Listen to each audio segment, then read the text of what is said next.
Good morning students, welcome to Saint Wilfred Law College online classes. आज का जो हमारा टॉपिक है सेल्स ऑफ गुड्स एक्ट का नेक्स्ट टॉपिक है हमारा राइट ऑफ अनपेड सेलर। हम पहले टॉपिक्स में अपने सारे कवर कर चुके हैं, performance of contract of sale cover कर चुके हैं, implied conditions and warranties cover कर चुके हैं। अब आपका टॉपिक है सेल्स ऑफ गुड्स एक्ट, उसका लास्ट टॉपिक बचा है हमारा राइट्स ऑफ अनपेड सेलर। तो हम राइट्स ऑफ अनपेड सेलर पढ़ते हैं। तो जब राइट्स ऑफ अनपेड सेलर की बात आती है तो सबसे पहले क्वेश्चन आता है कि अनपेड सेलर क्या होता है। तो जब हमने डेफिनेशंस पढ़ी थी तो हमने पढ़ा था कि सेलर क्या होता है। सेलर की डेफिनेशन, आपकी जो डेफिनेशन है सेक्शन 2 में दी गई है, उसमें दी गई है, जिसमें जो सेक्शन 213 है, सब सेक्शन 13 है जो 2 का, वो बताता है कि एक्चुअली में सेलर क्या होता है। सेलर वो पर्सन होता है जो या तो सेल करता है या फिर अग्रीमेंट टू सेल करता है। ठीक है, या तो वो सेल कर रहा है गुड्स को या फिर वो अग्रीमेंट टू सेल कर रहा है। तो जो पर्सन सेल या अग्रीमेंट टू सेल करता है वो सेलर कहलाता है। अब बात आती है कि ये तो सेलर हो गया, तो अनपेड सेलर क्या है, जिसने सेल कर दी है या अग्रीमेंट टू सेल कर दी है, या फिर कोई और ही डेफिनेशन है जो बताती है कि ये जो सेलर है वो अनपेड सेलर माना जाएगा। तो जब अनपेड सेलर की बात आती है तो जो आपका सेक्शन 45 है सेल्स ऑफ गुड्स एक्ट का, वो आपका अनपेड सेलर की डेफिनेशन बताता है। वो बताता है कि किन किन सिचुएशंस में जो आपका सेलर है उसको अनपेड माना जाएगा। बेसिकली अनपेड से मतलब ये है कि आपने गुड्स को सेल कर दिया, सेल हो गई है, प्राइस पे करना था। जब हमने परफॉर्मेंस ऑफ कॉन्ट्रैक्ट की बात करी थी तो हमने बात करी थी कि गुड्स की डिलीवरी हो गई है और उसके बाद बायर ने एक्सेप्ट कर ली है। तो बायर की एक और कंडीशन होती है कि बायर को जो प्राइस है वो भी पे करना होता है। अब मान लीजिए कि जब हम परफॉर्मेंस ऑफ कॉन्ट्रैक्ट की बात कर रहे हैं, उसमें हमने 3 सिचुएशंस बता दी, डिलीवरी होगी, एक्सेप्टेंस होगा, प्लस पेमेंट होगा। डिलीवरी हो गई, एक्सेप्टेंस हो गया, पेमेंट नहीं हुआ, तो उस केस में क्या है, इन केसेस में माना जाता है जब पेमेंट नहीं हो रहा है प्राइस का, तो वो जो सेलर है वो अनपेड सेलर माना जाएगा। अब हम जब जनरल टर्म में अगर बोल रहे हैं, लेमैन लैंग्वेज में अगर हम बात कर रहे हैं, तो अनपेड सेलर वो हो गया जिसका प्राइस पे नहीं किया गया। लेकिन जब हम सेक्शन 45 पढ़ते हैं तो आपका जो सेक्शन 45 है उसमें 4 डिफरेंट सिचुएशंस बताई गई हैं कि इन केसेस में आपका जो सेलर है वो अनपेड माना जाएगा। जो फर्स्ट आपकी सिचुएशन है वो क्या है, फर्स्ट जो आपका केस है वो क्या है, वो ये कहता है कि आपका जो फर्स्ट केस कहता है वो ये कहता है कि अनपेड सेलर मतलब वो सेलर जिसका प्राइस, होल प्राइस जो है उस गुड्स की सेल का पे नहीं किया गया है। ठीक है, या तो वो पेड ही नहीं है या फिर वो प्राइस टेंडर्ड ही नहीं है। पेड नहीं मतलब पे ही नहीं हुआ है, और टेंडर्ड का मतलब होता है कि प्राइस आपको ऑफर ही नहीं किया गया है। ठीक है, यहाँ पे हो सकता है कि बायर ने ऑफर कर दिया हो बट आपको पे नहीं किया। यहाँ पे टेंडर्ड का मतलब है कि बायर आपको प्राइस ऑफर ही नहीं कर रहा है। तो जब आपको गुड्स का प्राइस ऑफर नहीं किया जा रहा है या पे नहीं किया जा रहा है, तो उस केस में जो सेलर है वो अनपेड सेलर माना जाता है। ठीक है, अब नेक्स्ट केस की बात आती है।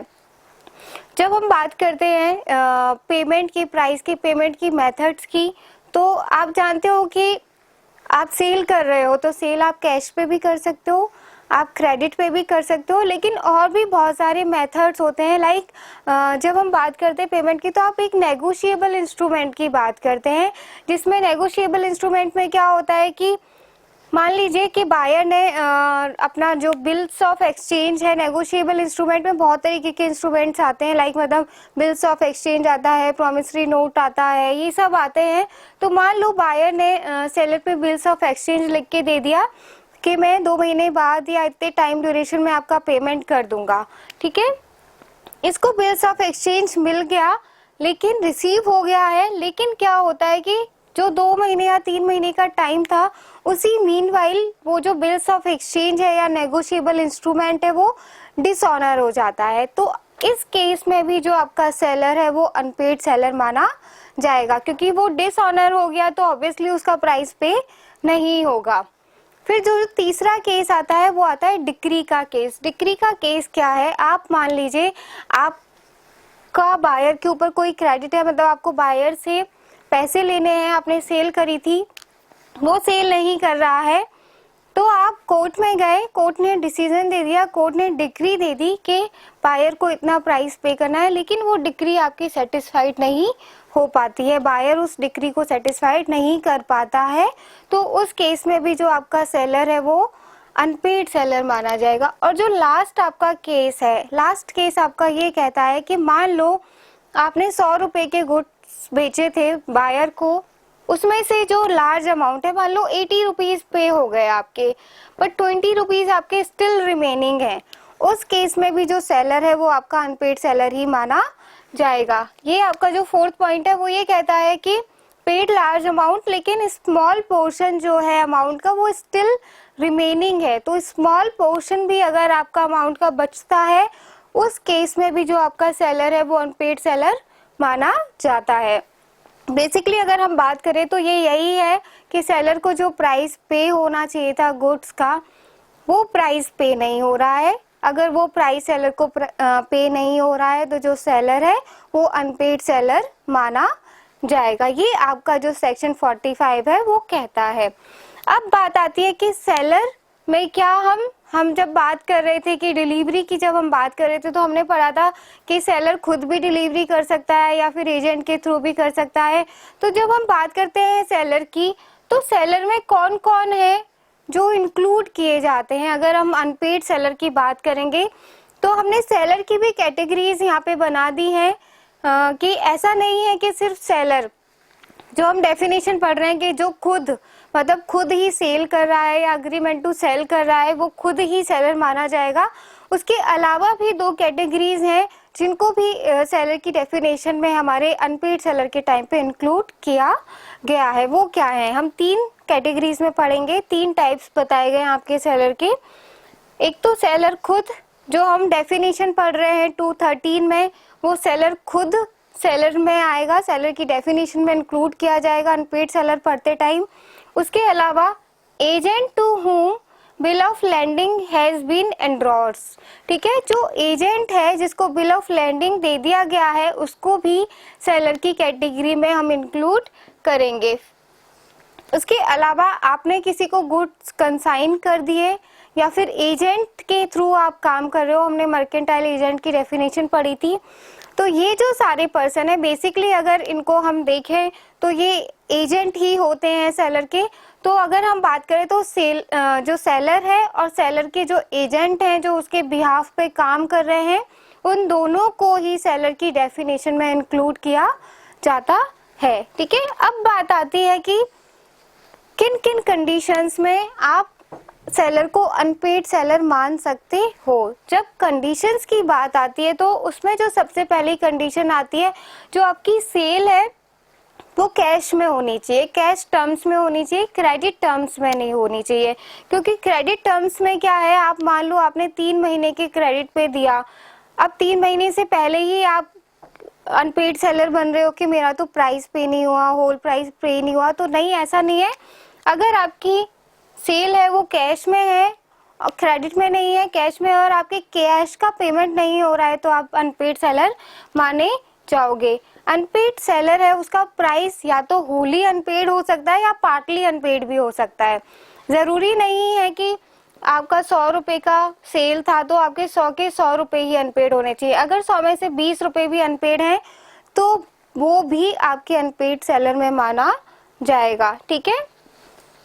जो थर्ड कंडीशन है वो ये है कि यहाँ पे बायर और सेलर है, सेलर ने बायर को अमाउंट है वो ऑफर किया। हम यहाँ पे बात कर रहे हैं टेंडर्ड की, हमने बात करी थी कि पूरा प्राइस ही आपको टेंडर्ड नहीं किया गया है।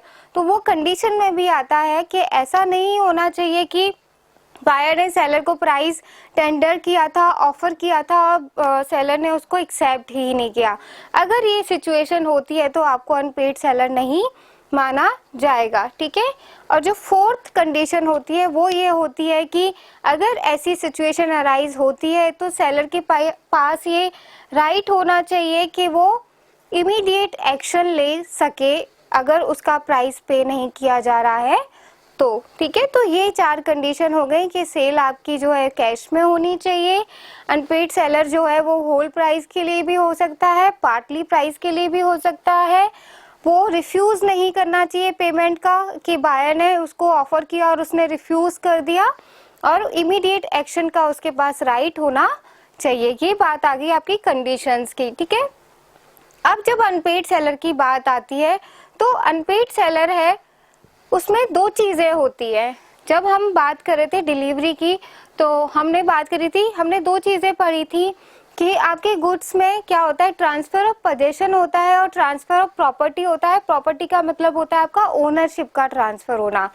तो जब हम अनपेड सेलर की बात करेंगे तो उसमें भी हम 2 सिचुएशंस में उनको डिवाइड करके पढ़ेंगे कि मान लीजिए एक सिचुएशन ऐसी होती है जहां सेलर ऑलरेडी प्रॉपर्टी को बायर को ट्रांसफर कर चुका है, और एक सिचुएशन होती है जहां प्रॉपर्टी अभी ट्रांसफर नहीं हुई है। प्रॉपर्टी से यहाँ मतलब है कि ओनरशिप का ट्रांसफर नहीं हो रहा है। ठीक है, तो हम पहला जो केस पढ़ेंगे वो पढ़ेंगे property in goods not pass to the buyer. इसका मतलब यह है कि ओनरशिप अभी भी सेलर के पास है, बायर को ट्रांसफर नहीं हुई है। इस केस में क्या है, आपके जो सेलर है इस केस में अगर प्रॉपर्टी पास नहीं हुई है और आपका प्राइस पे नहीं हुआ है जो फिक्स टाइम में होना चाहिए था, जैसे भी आपकी टर्म्स एंड कंडीशंस थी, तो उस केस में जो है सेलर के 3 राइट अराइज हो जाते हैं। ठीक है, वो आपके सेक्शन 46 के सबसेक्शन 1 में बताया गया है कि अगर property in goods not pass to the buyer, ठीक है, ओनरशिप ट्रांसफर नहीं हो रही है, उस केस में जो फर्स्ट राइट आपका अराइज होता है, सेलर का जो अराइज होता है वो होता है राइट ऑफ लियन। ठीक है, सेक्शन 47 से 49 आपका राइट ऑफ लियन बताता है।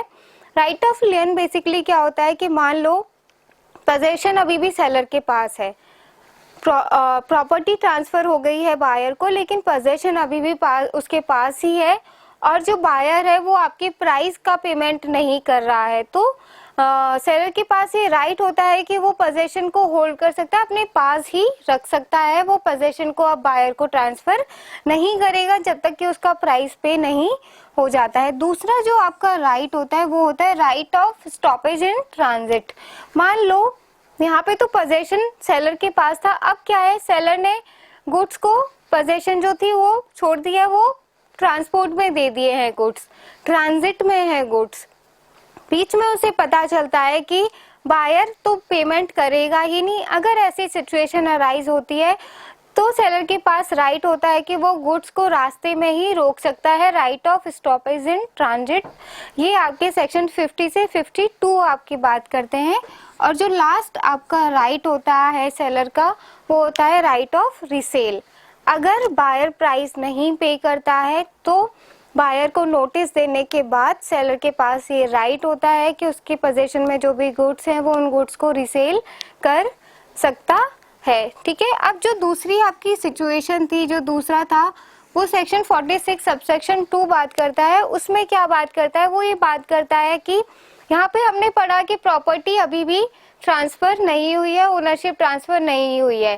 ठीक है, अब जो दूसरी सिचुएशन वो है कि मान लो सेलर ने ओनरशिप को है वो ट्रांसफर कर दिया है। इस केस में क्या है, हम राइट ऑफ लियन या स्टॉपेज इन ट्रांजिट की बात नहीं करते, इसमें हम एक दूसरी टर्म की बात करते हैं। वो टर्म होती है आपकी राइट ऑफ विदहोल्डिंग डिलीवरी। ठीक है, यहाँ पे ओनरशिप आप ऑलरेडी ट्रांसफर कर चुके हो। अगर हम जनरली इन दोनों चीज़ों को देखें, राइट ऑफ लियन को देखें या राइट ऑफ विदहोल्डिंग डिलीवरी की बात करें, तो ये दोनों सेम चीज़ें ही होती हैं, ज़्यादा फर्क नहीं होता है। सिर्फ यही फर्क होता है कि यहाँ पे ओनरशिप का ट्रांसफ़र हो गया, यहाँ पे नहीं हुआ है, तो यहाँ पे आप क्या है उसको अपनी पोजीशन में आप एब्सोल्यूट राइट होल्ड नहीं करते हो। ठीक है, यहाँ पे आपके पास एब्सोल्यूट राइट नहीं होता है, तो ये दोनों में थोड़ा सा फर्क होता है। यहाँ पे आप जो डिलीवरी है उसको विदहोल्ड कर रहे हो, आप बायर को कहते हो कि आप मेरा प्राइस पे कर दो, जैसे ही आप प्राइस मेरे को पे कर दोगे मैं आपको आपकी डिलीवरी प्रॉपरली जिस फॉर्म में होनी चाहिए उसमें कर दूंगा, आपके गुड्स डिलीवर कर दिए जाएंगे। यहाँ पे बायर के पास ये ऑप्शन नहीं होता है कि वो सेलर को ये कह सके कि आप मेरे गुड्स को मुझे डिलीवर कर दो। ठीक है, अगर ओनरशिप ट्रांसफर हो गई है तब भी, अगर बायर प्राइस को पे नहीं करता है तो। हम जो राइट पढ़ेंगे अनपेड सेलर के, वो बेसिकली हम ये वाले राइट्स पढ़ेंगे, ठीक है। कि अनपेड सेलर्स के राइट की जब बात आती है तो उसमें 3 राइट्स की बात आती है, right of लियन, right of stoppage in transit और राइट ऑफ रिसेल, ठीक है। जो हम आज पढ़ेंगे वो हम एक ही राइट पढ़ेंगे, राइट ऑफ लियन पढ़ेंगे। राइट ऑफ लियन आपका 47 से 49 में दिया गया है, राइट ऑफ लियन में। अब हम पढ़ते हैं कि राइट ऑफ लियन क्या होता है। राइट ऑफ लियन बेसिकली क्या होता है, राइट ऑफ लियन में आप बात करते हो कि आप पोजीशन को रिटेन कर सकते हो अपने पास। सेलर के पास ये राइट होता है कि अगर बायर उसके प्राइस का पेमेंट नहीं कर रहा है तो वो जो गुड्स है उसकी पोजीशन में है, उन गुड्स को अपने पास होल्ड करके रख सकता है, ठीक है। दूसरा, अगर हम इसकी बात करें तो हम ये भी कह सकते हैं कि वो रिफ्यूज कर सकता है डिलीवरी करने का गुड्स का। दोनों की एक ही बात होती है। आप इसको इस तरीके से भी बोल सकते हो कि रिटेन कर सकता है पोजीशन को, या फिर आप ये भी कह सकते हो कि डिलीवरी करने से रिफ्यूज कर सकता है। दोनों चीजें एक ही होती हैं। और ये किन कंडीशन में करता है, ये तब तक कर सकता है जब तक कि उसका जो प्राइस है वो पे नहीं हो जाता है। जो भी उसका ड्यू प्राइस है, जब तक उसका प्राइस पे नहीं होगा तब तक वो राइट ऑफ लियन होल्ड करता है बायर के गुड्स के ऊपर, ठीक है।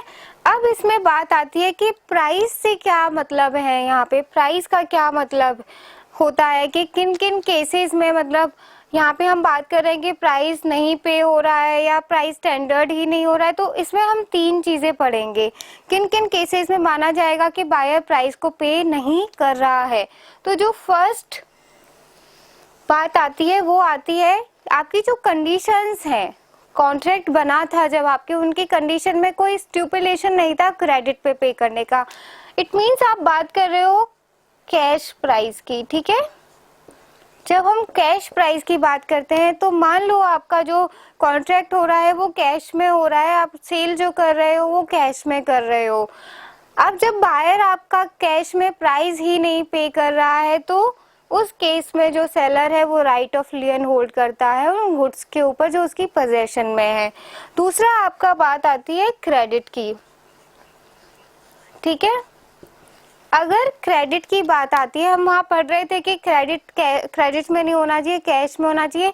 यहाँ पे बात क्रेडिट की जब हो रही है तो ये यही हो रही है कि मान लो आपने क्रेडिट में सेल कर भी दी थी, क्रेडिट में आपकी सेल हुई है, तो उसमें ये जो राइट होते हैं लियन का या अनपेड सेलर के जो भी राइट्स होते हैं वो तब एग्जिस्टेंस में आते हैं जब वो क्रेडिट की जो डेट है वो एक्सपायर हो जाती है। आपने यहाँ पे 3 मंथ्स के क्रेडिट पे दिया है तो जो राइट होंगे अनपेड सेलर के वो तब एग्जिस्टेंस में आएंगे जब वो क्रेडिट की जो टाइम है, स्टिपुलेटेड टाइम होता है, वो एक्सपायर हो जाता है। उसके बाद ही वो अनपेड सेलर के राइट को एक्सरसाइज कर सकता है, उससे पहले नहीं कर सकता है। पहले तभी कर सकता है जब कैश में आपके गुड्स की सेल की बात हो रही है। जो थर्ड केस आपका होता है कि कौन सा वो थर्ड केस है जिसमें माना जाएगा कि बायर अनपेड कैटेगरी में आ रहा है, वो गुड्स का पेमेंट नहीं कर रहा है।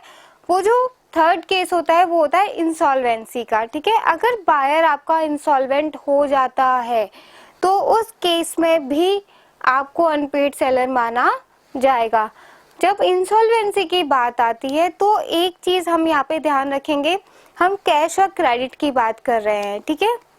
कैश की बात करेंगे तो ऑब्वियस है कि जैसे ही वो इंसॉल्वेंट हुआ वैसे ही आप उसको अनपेड सेलर मान लोगे। भाई ये होता है कि यहाँ पे बायर मान लो इंसॉल्वेंट हो गया, कैश में सेल हो रही है, जैसे ही वो इंसॉल्वेंट होगा उसी टाइम जो आपका सेलर है वो अनपेड सेलर की कैटेगरी में आ जाएगा। लेकिन मान लो क्रेडिट में सेल हो रही थी, ठीक है। अगर क्रेडिट में सेल हो रही थी और मान लो 3 महीने का टाइम था, बायर 2nd मंथ में ही इंसॉल्वेंट हो जाता है, तो क्या हम जो 3rd मंथ है उसके कंप्लीट होने तक वेट करेंगे या फिर पहले ही जो सेलर है उसको अनपेड मान लिया जाएगा। तो इस सिचुएशन में ये होता है कि अगर क्रेडिट सेल हो रही है, आपका बायर टाइम से पहले ही इंसॉल्वेंट हो जाता है, तो उस केस में जैसे ही वो इंसॉल्वेंट हो जाता है वैसे ही आपके सेलर को अनपेड सेलर मान लिया जाएगा। आप वेट नहीं करोगे कि क्रेडिट का टर्म कब एक्सपायर होता है। तो ये आपके 3 केस हैं जिन 3 केस में माना जाएगा कि आपका सेलर अनपेड सेलर की कैटेगरी में अब आ गया है और अब उसके पास इन तीनों में से कोई भी राइट आ सकता है। अब जो हम कुछ इम्पॉर्टेंट पॉइंट्स हैं जो ध्यान रखते हैं जब हम राइट ऑफ लियन की बात करते हैं, तो सबसे पहले जो पॉइंट होता है आपका होता है वो पजेसरी लियन का। इसका क्या मतलब होता है? इसका ये मतलब होता है कि ये जो लियन होता है वो आप तभी एक्सरसाइज कर सकते हो जब आपके पास गुड्स की पोजेशन होती है। आपके पास गुड्स की पोजेशन है तभी आप राइट ऑफ लियन एक्सरसाइज कर सकते हो। ठीक है, यहाँ पे जब हम बात कर रहे थे कि सेलर के टाइप्स पढ़े थे भाई, कि सेलर में किस किस को इंक्लूड किया गया है। जब अनपेड सेलर की बात आ रही है तो सेलर में हम एजेंट को भी इंक्लूड करेंगे, और अगर सेलर बायर के बिहाफ पे एजेंट या बेली का काम कर रहा है तो उस केस में भी वो राइट ऑफ लियन को एक्सरसाइज कर सकता है। उसके पास तब भी राइट ऑफ लियन होता है, चाहे वो खुद सेलर की कैपेसिटी में काम कर रहा है, चाहे वो बायर के एजेंट या बेली की कैटेगरी में काम कर रहा है। ट्रांसफर ऑफ प्रॉपर्टी और transfer of document of title का आपके इस राइट पे कोई इफेक्ट नहीं आता है। यहाँ पे हम जो केस पढ़ रहे हैं, हमने यहाँ पढ़ा था कि प्रॉपर्टी ट्रांसफर हो गई है, ओनरशिप ट्रांसफर हो गई है, फिर भी आपके पास राइट होता है राइट ऑफ विदहोल्डिंग डिलीवरी का। सेम केस है, अगर आपने डॉक्यूमेंट ऑफ टाइटल भी ट्रांसफर कर दिया है बायर को तो भी आपके इन राइट्स पे कोई इफेक्ट नहीं आता है। अगर गुड्स की पोजेशन आपके पास है तो आप ओनरशिप भी ट्रांसफर कर दो, डॉक्यूमेंट ऑफ टाइटल भी ट्रांसफर कर दो, लेकिन गुड्स आपकी पोजेशन में है तो आप राइट ऑफ लियन एक्सरसाइज कर सकते हो अगर आपके प्राइस का पेमेंट नहीं हो रहा है। ठीक है, जब आप राइट ऑफ लियन की बात करते हैं या अनपेड सेलर की बात करते हैं तो उस केस में हम सिर्फ जो प्राइस है गुड्स का उसकी बात करते हैं। जहाँ पे जो प्राइस है वो सिर्फ गुड्स का जो प्राइस डिसाइड हुआ था 100 रुपीज़ उसकी बात करेंगे। उन गुड्स पे एक्स्ट्रा एक्सपेंसेस जो भी हो रहे हैं उनकी बात नहीं करेंगे। मतलब आपके ट्रांजिट के कोई एक्सपेंसेस हुए या फिर कस्टडी या केयर के कोई एक्स्ट्रा एक्सपेंसेस हो रहे हैं तो हम उसको इंक्लूड नहीं करते हैं। ठीक है, अब इसमें 2 केसेस और होते हैं। मान लो आपका पार्टली पेमेंट हो गया है, पार्टली आपका पेमेंट अभी बाकी है। उस केस में भी आप जो आपके पास सारे गुड्स हैं पोजेशन में, सारे के सारे गुड्स पे राइट ऑफ लियन होल्ड करते हो। ऐसा नहीं है कि पार्टली पेमेंट हो गया है तो आप जो आपके पास पार्टली पेमेंट के रिगार्डिंग में जितने भी गुड्स हैं उनको डिलीवर कर दो और जो रिमेनिंग प्राइस है उसका जो गुड्स हैं उनको अपने पास रख लो। नहीं, आप पूरे के पूरे गुड्स को अपने पास रख सकते हो। सेम यही होता है कि मान लो पार्टली गुड्स डिलीवर हो गए हैं, पार्टली आपके पास है, तो जितने भी आपके पास रिमेनिंग गुड्स हैं उनके ऊपर आप राइट ऑफ लियन होल्ड करते हो। तो ये आपका राइट ऑफ लियन की बात हम कर रहे हैं। अब वो कौन सी सिचुएशंस होती है जब आपका राइट ऑफ लियन लॉस्ट हो जाता है। आपका जो सेक्शन 49 है वो उन सर्कमस्टांसेस की बात करता है जिन सर्कमस्टांसेस में जो सेलर है जिसके पास राइट ऑफ लियन आया है अनपेड होने के बाद वो लॉस्ट हो जाता है। तो फर्स्ट जो सिचुएशन होगी जब हम बात कर रहे हैं राइट ऑफ लियन की, तो हम सबसे जो इम्पॉर्टेंट फैक्टर देख रहे हैं वो यही होता है कि पोजेशन आपके पास होनी चाहिए। अगर आपकी पोजेशन ही लॉस्ट हो जाती है, आपके पास पोजेशन ही नहीं रहती है गुड्स की, तो आप राइट ऑफ लियन कैसे एक्सरसाइज करोगे। ठीक है, तो पोजेशन होना आपके पास बहुत ज़रूरी होता है। जैसे ही पोजेशन लॉस्ट हो जाती है वैसे ही आपका राइट ऑफ लियन भी लॉस्ट हो जाता है। ठीक है, अब आपकी सेकंड जो सिचुएशन अराइज होती है वो होती है कि मान लो आपने बायर के किसी एजेंट को गुड्स की डिलीवरी कर दी। ठीक है, लेकिन आपने गुड्स की डिलीवरी बायर के एजेंट को कर दी लेकिन आपने राइट नहीं होल्ड किया डिस्पोजल का। तो यहाँ पे क्या है, जो पोजेशन है वो बायर के पास आ जाती है। और जब पोजेशन बायर के पास है, जैसे ही पोजेशन का ट्रांसफर बायर को हो रहा है वैसे ही आपका ये जो राइट ऑफ लियन है ये लॉस्ट हो जाता है। आप फिर उसके बाद राइट ऑफ लियन को नहीं एक्सरसाइज कर सकते हो गुड्स के ऊपर किसी भी कंडीशन में।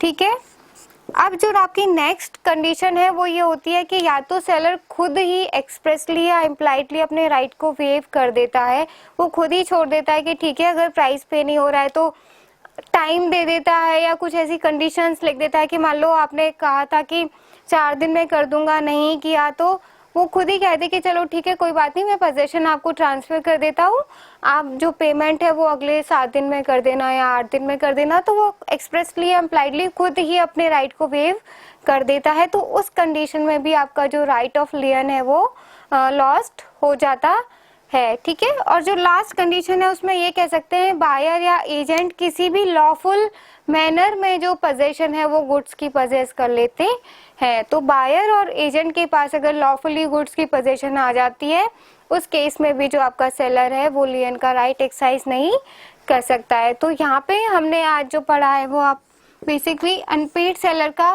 फर्स्ट राइट पढ़ रहे हो, राइट ऑफ लियन। इसके बाद उसके 2 राइट और बचते हैं, right of stoppage in transit और राइट ऑफ रीसेल। वो हम नेक्स्ट लेक्चर में कवर करेंगे। आज के लिए बस इतना ही। Thank you so much, have a nice day.